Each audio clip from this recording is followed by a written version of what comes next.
don't go look at the sun.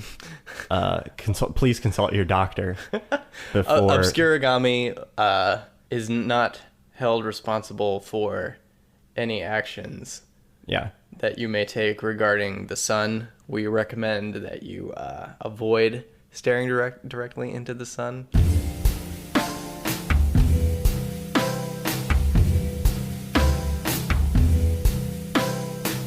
Oh, go ahead. No, that's the end of the story. Did you know your mom wrote in? No, I did not. She wrote into the email to tell us that she enjoys listening to the podcast while she cleans the bathroom. Cool. She said it makes that process more pleasant. And she also wanted to tell us that she's seen the movie that we talked about in the Attu Island episode. What? That was filmed on Attu Island about bird watching. Oh. This is the problem. I've forgotten about that. Yeah, this is the problem with recording these. We need to shorten our lag. Lead. Yeah, I'm not working on that, but in my mind. Well, maybe if I take on some editing. I might give you some files to edit. I've been thinking about doing that, so that's not a bad idea. What was the other thing? Oh, she also included a link in her email to this Deadliest Catch episode, or a little bit where they went like to Attu Island, or they were around it. I guess as a part of the Deadliest Catch episode. So your mom's listening in. So cool. Beaming live from the Obscurigami studio straight to your bathroom. It's Ben and Thomas. It's Obscurigami, brought to you by Obscurigami, the podcast about the podcast. Our sponsor this week is the Obscurigami podcast. Ben, tell us a little bit about our sponsor. And our sponsor's been really great for us. Obscurigami are these people that put out a podcast about obscure things. It's an audio journal chronicling the journey of the hosts through the obscure, and it's a great listen. Check it out. Some have described it as pointlessly educational. So yeah, go check them out, subscribe, give it a listen, and let them know that we sent you. Yeah. Oh yeah. Use promo code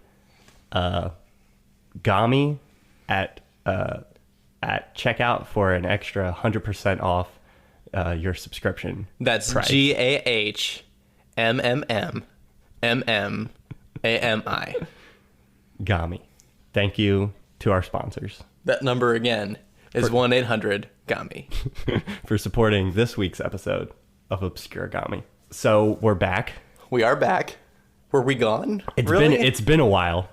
You know, we're coming up on a year of doing this show. Really? We might have already passed it. I don't know. It was I think it was maybe October or November. It must have been, yeah. So that's kind of exciting. We're almost there. Yeah. It feels like an achievement of some sort. It's gotta be. I think they send you a plaque. The podcast Did they also send you gingivitis? As well as plaque? Do you want to tell people who you are? No. I will. That is my co-host Ben. They can't see that you're pointing. And I don't know who you're pointing at, Thomas. And I am Thomas. And this is Obscurigami. Yep, we talk about obscure things. Just like our sponsor. Yeah. We have a lot in common with our sponsor, which is great. Right. I think it makes the process of working with them easier. If you are an obscure sponsor and you want sponsorship on this show, rates are at a historic low. We would happily take all 25 cents. Shoot us an email, obscurigami@gmail.com or info@obscurigami.com. One of those things. I don't know. One of those will get you there. Yeah. So today I wanted to talk a little bit about the sun. The sun. Soul, like S-U-N? Like soul. Right, soul. Soul. Mm-hmm. Our star in our solar system. Traditionally revered over the centuries. Plays a major role in a lot of religions. The sun has a lot of documented health benefits. You could say it's the star of a lot of religions? It is the star of a lot of religions. It plays a very, very central role in human mythology and whatnot. Also, it's well known for giving your body the boost it needs to produce more vitamin D. Yeah. Produces hormones like melatonin and serotonin. So the sun is a pretty cool thing. A lot of people don't appreciate the kind of technology that we already have. Who it was set up by, the aliens, God, who knows? But wireless vitamins is a technology that we've had for centuries now, right. Thousands of years. It's true. And a lot of people just overlook that. That is something that is often overlooked.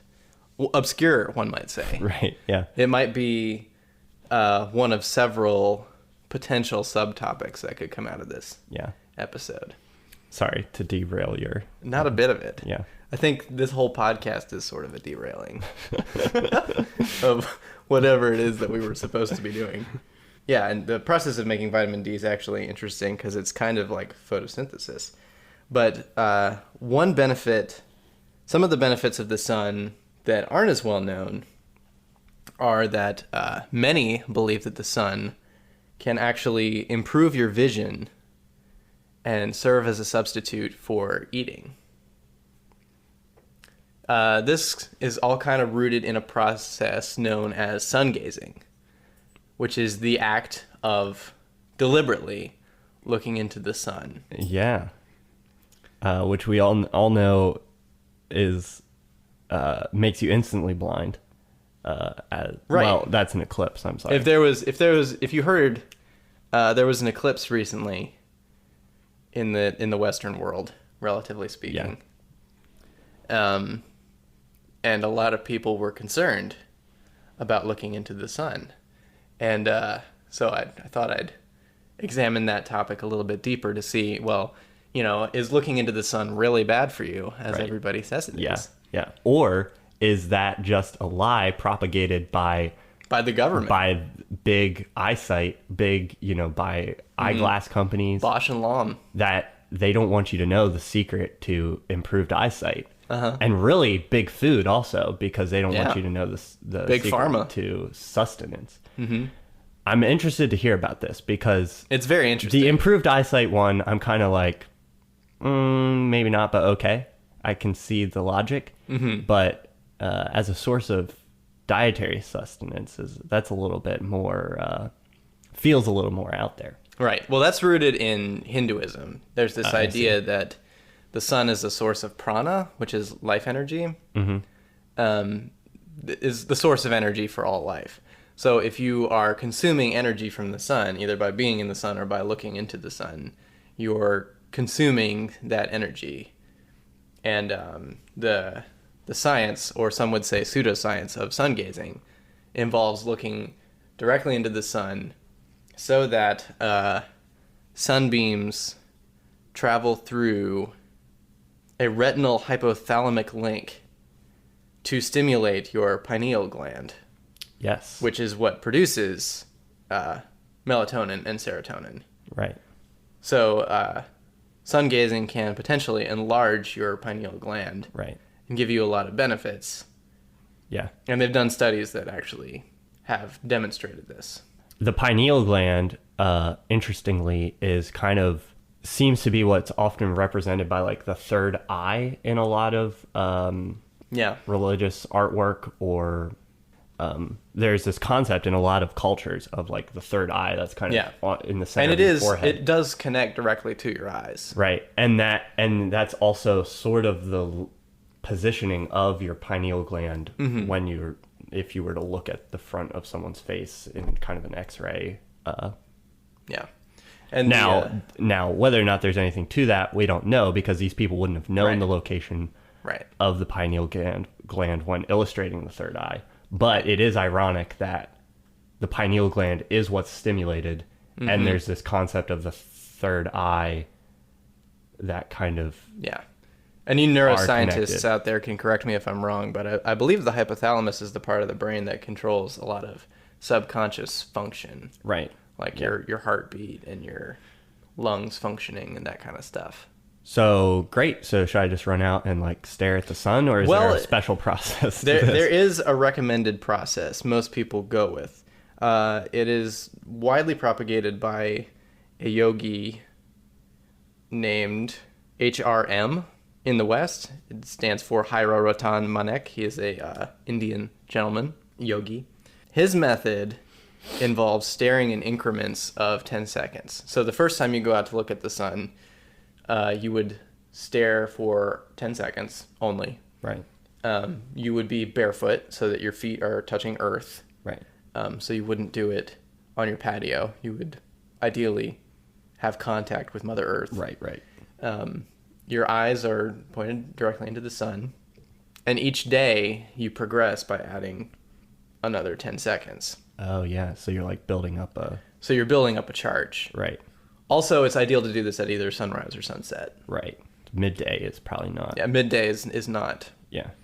I suppose you could do it lying on your back. Right. But generally, gurus seem to recommend sunrise or sunset. Sunrise or sunset. Might also have to do with the fact that that's when the sun is at its dimmest for us. Is when it's lower in the horizon. Possibly. So it would actually be less painful and more. If you do it at sunrise, there's definitely less atmospheric pollution. Right. In the way of... oh, that's a good point. I didn't think of that. In the way of your direct contact with the source of all life. Yeah. And if you're gonna stand, you're right. You might want to lay on your back if you were gonna do it at midday, because if you stand there, 10 seconds isn't too bad. But once you work up to a full... And I don't know what the implications of that are, since you have to have barefoot contact with the earth. Yeah. If you're going to be lying on your back, if your back has to be exposed to the earth. Also, yeah. So the implications of that are unclear. I wonder if you miss a day, if you have to reset and go back to 10 seconds and then build up again. I saw some evidence or some discussion of that we can get into. Okay. Well. But yeah, you start with 10 seconds and you ramp yourself up gradually in those increments. And the maximum amount of time that you're supposed to do it is 44 minutes. No one knows why 44 minutes. That's supposedly the point at which your brain and body are fully charged by the sun. And the idea is that as you do this, as a side effect of doing this, not the principal reason that you do this, most people are adamant, you will become less hungry, desiring less and less food, until you can practically sustain yourself without solid food, because you are consuming sunlight and raw energy instead. You go out, you charge up, and then you're good for the day. Right. So in increments of 10 seconds, because I was curious, it would take you 264 days to build up to 44 minutes. It's a process, for sure. There's a degree of commitment there. Yeah. Around 8 to 10 months is what people estimate. Yeah. So around in that ballgame. Wow. And you don't want to do that too quickly. Well, there are some people who jumped in at the deep end, doing 5 to 10 minutes right away. Yeah. And then there's a case of a gentleman who stopped for a while and then started again, and ramped up what he had done in 8 months in 3 months. So potentially there's room to there's some wiggle room there as far as like methodology. And I'm sure there's been plenty of methodologies out there. That just seems to be the primary method that people prefer. Yeah. Well, ask your doctor about what speed of transition into full sun gazing might be right for you. Right. Is probably what I would recommend. Right. The alleged benefits of sun gazing are pretty much unlimited. Some people have claimed increased breast sizes. Oh, wow. Weight loss. Yeah. Increased levels of energy, and as well as several spiritual benefits. There's some religious leaders who believe that staring into the sun actually awakens spiritual faculties, and that if you stare into the sun, hidden mysteries of the Bible or other religious texts will become more clear, right? And you'll be able to understand these things more clearly. So Ben, Is blindness one of these symptoms? One of the benefits? Yeah. Great question. So, as far as modern science goes, one of the earliest practitioners of sun gazing that I could find was a gentleman named Joseph Plateau, who's a Belgian physicist.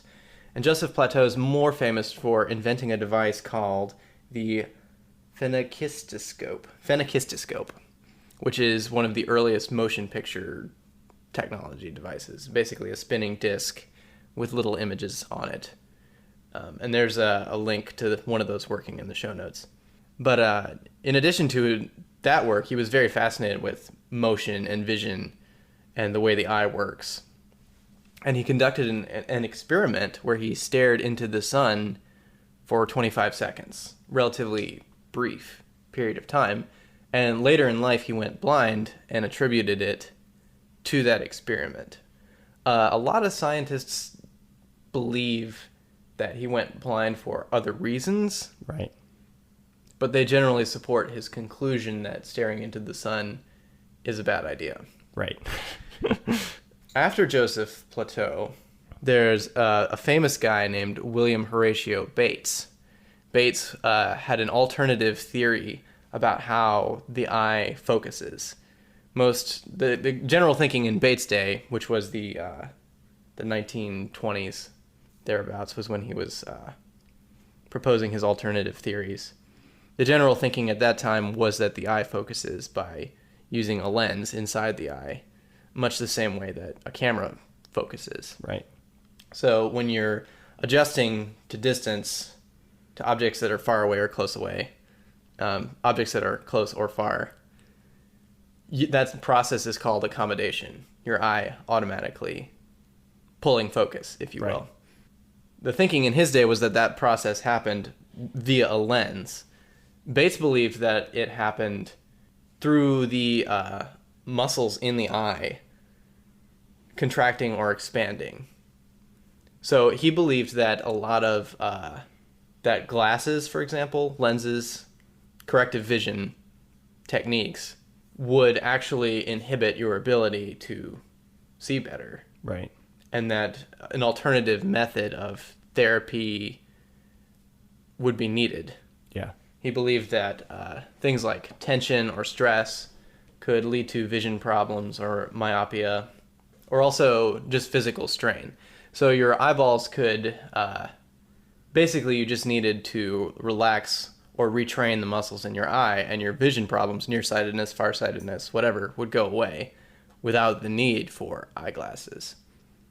Interesting. And he had 4 techniques, one of which was palming, which is the act of covering your eyes with your palms for a long period of time. Yeah, I've done that before. It's an interesting process where you actually, some methods recommend you kind of like rub your hands together and make your palms slightly warm. Then you cup your eyes and you cover them, and you kind of imagine.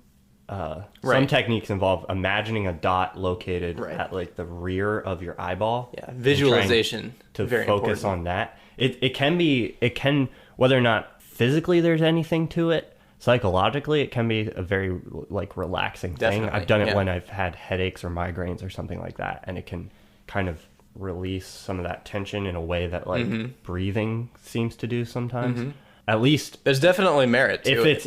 Even if it's only a placebo psychological effect, there's definitely something there that seems to have and an it effect. Definitely is more a psychological right approach, because some of his other methods, including visualization, which you were talking about a little bit, are things like eye movement and also staring into the sun, right, or sunning is what he called it.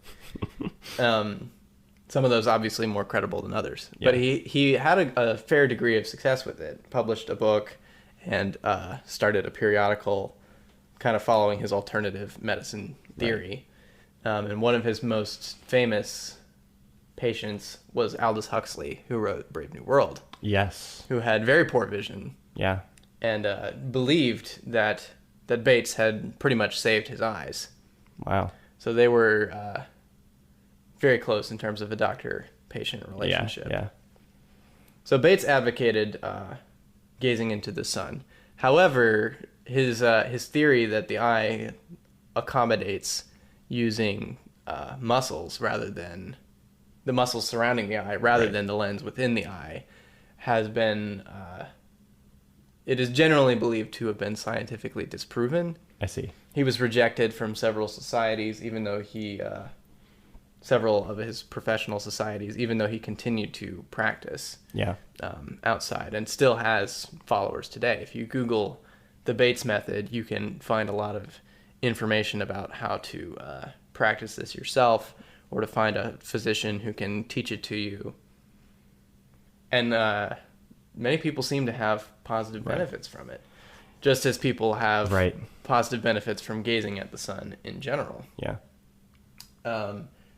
There's a wonderful documentary about sun gazing that touches on a lot of this. It's called Eat the Sun. It came out in 2011, directed by a man named Peter Sorcher. And it covers a lot of this in depth, follows a man who started a website about sun gazing, goes on a journey to become a sun gazer in the realm of HRM, following HRM's teachings. And it tackles a lot of stuff. He goes in for exams, and it's revealed that his eyes have actually been burned by this process of looking in the sun. Oh, wow. And most of the medical doctors interviewed in the documentary believe that staring into the sun is harmful. Yeah.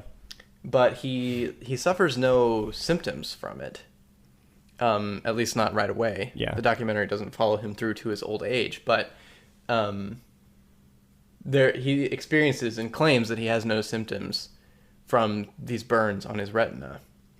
It's somewhat controversial as a practice. Yeah. Obviously, medical science is opposed to it. Right. Conspiracy theorists and alternative medicine enthusiasts say that it has tremendous physical as well as spiritual benefit. Right. It has an ancient history. It's been practiced by a lot of people, both in the West and not in the West. Yeah. Yeah. Sun gazing. Wow. I mean, there's definitely a certain appeal to the idea where, you know, if you're like, well, you know, my eye is a part of my body. A lot of your body can adapt and be built up or changed. Like you can build muscle, you can gain or lose fat, you can do all these things to train your body in various ways. So the idea that you might be able to like build up, say for instance, maybe that what they're seeing in his eyes isn't so much burning as it would be like some sort of callousing process that you might be able to obtain through like gradual increased exposure. Right.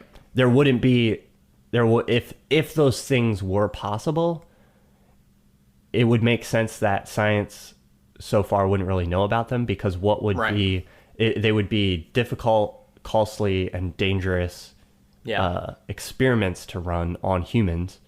You can't really do them with animals because you can't like force an animal to stare into the sun, so you can't do like an animal trial.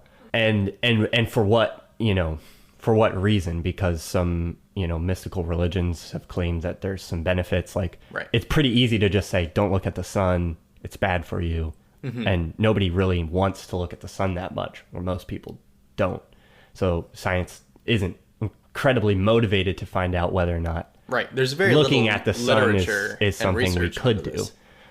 You know, not to say that sun gazing is something we all need to do, and science should find a way to determine whether or not it is legit. But if it was something we could do as humans and it had some kind of benefit, it would make a lot of sense that science just wouldn't know anything about that benefit. And the eye is one of the more complex aspects of our body that is kind of difficult to understand. There's still aspects of how it works that we don't understand. So it's an interesting concept, because it's one of those ideas that it's like, well, in theory it hasn't been disproven. Like there's not scientific evidence to suggest that it works, but there's also not hard, fast scientific evidence to suggest that it's not in some way, even if it's just something where like you could build up a tolerance to looking into the sun, right, and gain that capability. Well, I think the burns are pretty, from what I understand, the burns are pretty conclusively bad. Right. Yeah. They might not blind you per se, but they could lead to vision problems later in your life. Right. For sure. Yeah. Definitely not ideal. As to whether or not that's some callus that we need to grow in order to move forward in our human evolution, right. Yeah. That's another question. The bigger question is, what are the benefits of sun gazing credibly? Right. Because some of the claims are not documented very well. Yeah. HRM claimed that he did not eat between 1995 and 2008. Yeah. And he participated in various studies that seemed to support that. The documentary showed some photographs of him eating, seeming to disprove his claim. Yeah, the eating thing to me seems pretty out there. Now, well, there was another gentleman who also claimed super strength from sun gazing, as well as the rest of his healthy lifestyle. So, the question becomes, what are the benefits, and can you get the spiritual benefits from staring at the sun some other way? Right. So I've encountered this idea recently in some research I was doing into some types of psychedelics. There's various theories. I think some of them have been discounted at this point. I don't know. But the one was discounted, but I think the general idea still stands as a possibility. But there is a theory that our bodies produce naturally some of the chemicals that are found in psychedelic drugs that people take, such as DMT, is produced in the pineal gland. And there are anecdotal theories by practitioners of sun gazing or meditation or certain types of yoga that there are ways which you can stimulate the release of that chemical from your pineal gland into your body and experience a sort of psychedelic experience without or high without actually taking the drug, because Fascinating. Those chemicals exist in your body.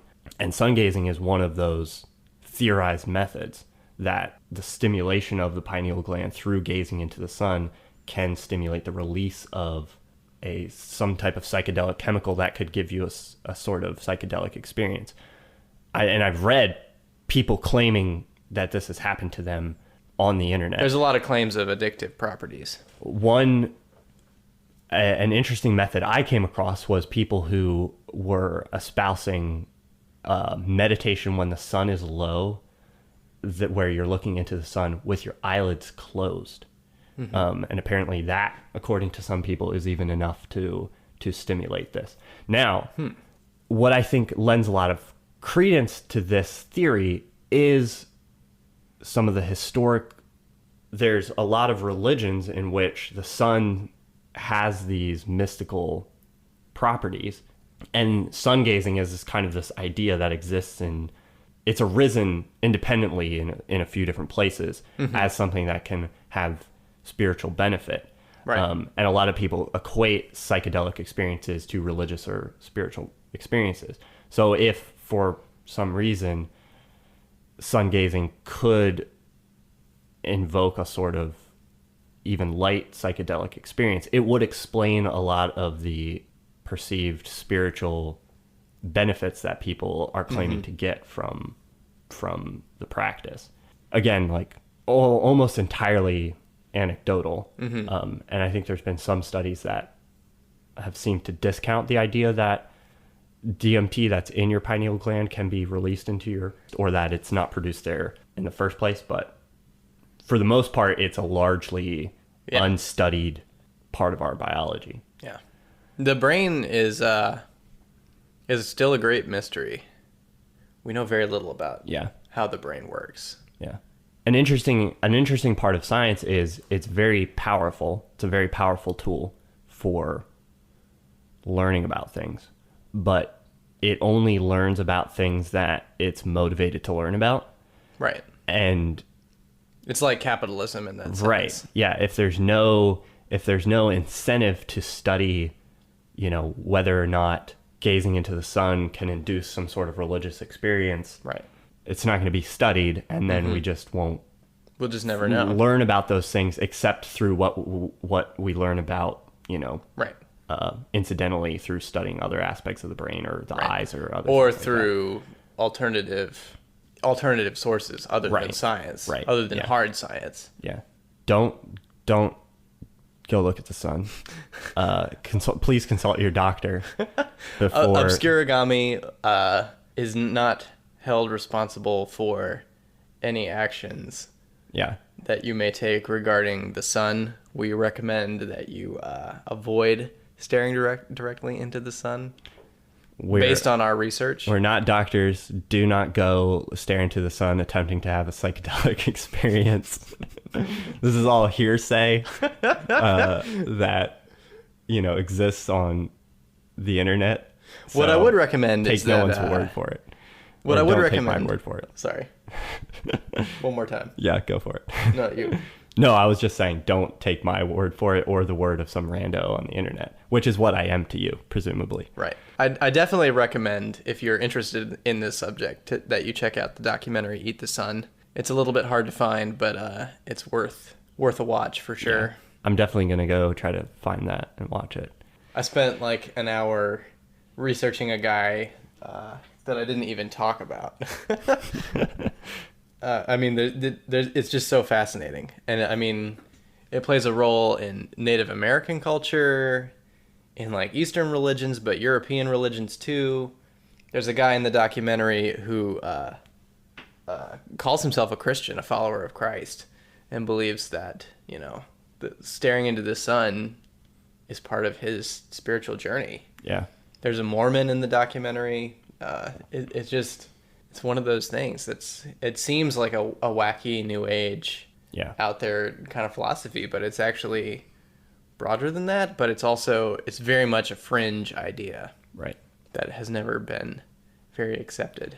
I'm always interested in these things where there's kind of folk knowledge or religious knowledge that gets discounted at some point. Mm-hmm. Like just like the general idea that like, oh, the sun gives life or whatever. Mm-hmm. It's like, okay, at a certain point we're like, that's just phooey. Like we know now that's not, that the sun is like this power imbuing thing. Right. But then time goes on and we start to make more and more discoveries about things like how it helps us produce vitamin D. Mm-hmm. And it kind of brings it back around in some ways. It's like, well, in some ways, yes, the sun does life. Well, and in a very literal sense, the sun is providing life to the earth and is fueling things, trees, and all these things. Yeah. And I came across an interview with a scientist who said that things like trees and various elements in the natural world are literally made from chemicals that we find in the sun. Right. Yeah. So, theory of evolution, the elements that make up the earth actually came out of the sun. Interesting. Yeah, and it's just interesting to see these ways where it's like a lot of this knowledge sometimes existed for like thousands of years in religious tradition or just folk tradition. And then, we've only discounted it in the last 200, 300 since the Industrial Revolution or something like that.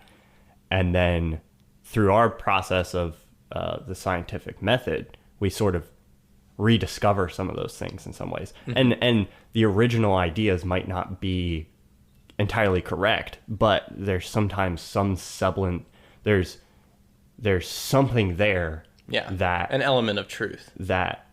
Which makes a lot of sense because to a certain extent, it's like, how would have these ideas survived for so many thousands of years within a religious tradition or something if there wasn't some grain of like, truth there. And with something like sun gazing, maybe the sun itself, maybe looking into the sun itself doesn't really do that much for you, but just the practice of basically meditating or like stopping everything you're doing and just focusing on a thing for 10 seconds every day. Like if you did a scientific trial where instead of looking at the sun, you just had somebody stare at like a light in their, a lamp in their room for 10 seconds a dish, and slowly ramped it up to 45 minutes a day, you might see some sort of positive effect from that, just from the psychological process of like focusing and from the act of meditating, basically. Yeah. And so it's interesting to see these kinds of things, and like, especially when you take into account the placebo effect and how beliefs affect things' physical effect on us. Yeah. Who knows what physical benefits these people might be getting from practice like this, just from the placebo effect. Just from believing. Their belief that it has a positive effect. Yeah. That's definitely the big theme of Peter Sorcher's film is beliefs and belief systems. And how does just the act of believing something impact you? And how thin is the line between believing something that most of us would consider kind of crazy or out there, right, and believing things that a great many people believe? Yeah. Wow. Good topic. I was pretty excited when I found this one. This one brought to you by the Science, Religion, and Philosophy Department here at Obscurigami HQ. Yeah. I feel like this is a new one, too. We've kind of delved into a corner that we haven't really explored too much yet. So we've done some history. We've done some media. We've done a little bit of medical. We've done a little bit of medical science kind of stuff. We've done like conspiracy, which is similar. I guess the alien abduction insurance kind of thing. This episode is sort of a cross between alien abduction and cockroach milk. Yeah. If you will. As you all know, we like to wrap up this show by stop right there. We just like to wrap up the show. Yeah, we like to wrap up this show. Usually by the time we're done recording, it's a big relief. We're like, ugh. Sometimes we're so anxious to wrap up that we do it before we've recorded the episode. Yeah. Really, the truth is we don't enjoy doing this at all. We're only doing it for the fans. For glory, power, money. Yeah. All those usual non-altruistic motivations that exist in humans. And because of that, we've determined that the most popular segment, what the people really want on this show, is for us to read a random Wikipedia article to them. Tell me about this segment of the show, Thomas. So during this segment of the show, we go to Wikipedia and we hit random article, and then we kind of just like talk about it. And then we proceed to mispronounce things for about 10 minutes. Yeah, it's terrible. I don't know why we still do this. I don't know why we do this. It's tradition at this point. Maybe somebody out there likes it. Right, yeah. Maybe there's somebody in Des Moines who's lonely. Yeah. And they listen to our podcast, and this is their favorite segment. Who knows? We can't cut it. We can't cut it. And those people need us. Plus, it's tradition. So we've got a nice little stub here today. Okay. You push the button. I pushed the button. And we've got Bear Creek, in parentheses, Yellow River. Bear Creek, also known as Bear Hollow Creek, is a 6.3 mile long tributary of the Yellow River of Iowa, originating in Jefferson Township near Rossville in Alamaki County. It parallels Alamaki County Road X26, Roseville Monona Road. It enters the Yellow River near Volney, approximately where the state of Iowa maintains the Yellow River Valley Canoe and Heritage Trail in Alamaki County. And that is the entire article. Wow. This article related to a river in Iowa is a stub. You can help Wikipedia by expanding it. Anything noteworthy ever happen at this creek that we know of? Any historical battles? Bear Creek, Yellow River. Let's give it the old Google. There's some cabins for rent. It looks very scenic. Your kind of classical mountain stream. Are they decently priced? Maybe we could have an Obscurigami retreat. Oh, that's a great idea. That's fantastic. Yeah, let's see. Where we retreat from Reserve the hordes now. of angry podcast listeners. The upper level includes jacuzzi, hot tub, two-sided gas fireplace, queen-size bed, loft area with bunk beds, double bottom, single top, queen sofa bed, kitchenette, microwave, mini fridge, sink, coffee, George Foreman grill, deck spanning the length of the cabin for only $110 per night. That is you can ridiculous. Add on the lower level, which includes a clawfoot tub, two-sided gas fireplace, queen-size bed, queen sofa bed, kitchenette, microwave, mini refrigerator, sink, coffee, George Foreman grill, and large limestone patio for only an additional $75 per night. So wait, you would live in just the upper level? Yeah, would there be somebody else living below you, or? Well, I don't know. It seems like the lower level is confusing. only an add-on available. Right. It doesn't seem like you can rent just the lower level. So maybe it's like this. They like lock it off. So if somebody only wants to rent the upper level, they don't have to clean and maintain and change the bedspreads and everything on the lower level if you only rent the upper level, even if someone's not staying there. But then if you want it for an extra $75 a night, you can add it on. There's no smoking and no pets. Darn. Go to www.bearcreek-cabins.com/reserve.htm. Free advertising. So that's actually a decent price. No, that's a great for price. all those amenities you get with a I think we could totally have a retreat there. A jacuzzi tub. Let's see if there's some photos here.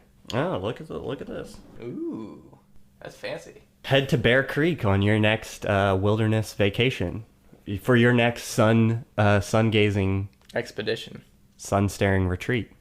If anyone's listening and they've stared into the sun and they want to report back on whether or not they're blind, whether or not they've started a new religion, write in and tell us. You can find our contact information at obscurigami.com. Send us an email, info@obscurigami.com. Check out the show notes. They're up there. Show notes are there. You can subscribe. Subscribe to this podcast. All that good stuff. You can also check it out on YouTube, if that's your preferred way to check out a podcast. There's some great artwork up there by the legendary Matthew Flight. Someone who's gotten to this point is already listening to it. Unless they're the strange case where they're on the website and they're listening to it on the website and they somehow just don't know about things like I've listened to podcasts that way. iTunes. I have too. I know about iTunes, though. Do you know about Huffduffer? I don't. So Huffduffer is this great tool. You sign up for an account, huffduffer.com, I think. If you Google Huffduffer, you'll find it. What it does is it creates a personal RSS feed for you. Oh, yeah. That you subscribe to in your podcast client. Nice. And then when you come across a random episode of a podcast while you're browsing the web or an audio file or something that you want to listen to, you get a little bookmarklet and you just click add to Huffduffer. Is it a Chrome extension? No, it's just a JavaScript bookmarklet that you put in your bookmarks bar. Nice. And you just click add to Huffduffer and it finds the audio file on the webpage and adds it to your RSS feed. And then it gets downloaded into wherever you listen to your podcasts. And nice. You can just listen to it. I might cut that out, but anyway. Thanks for listening, everybody. Yeah.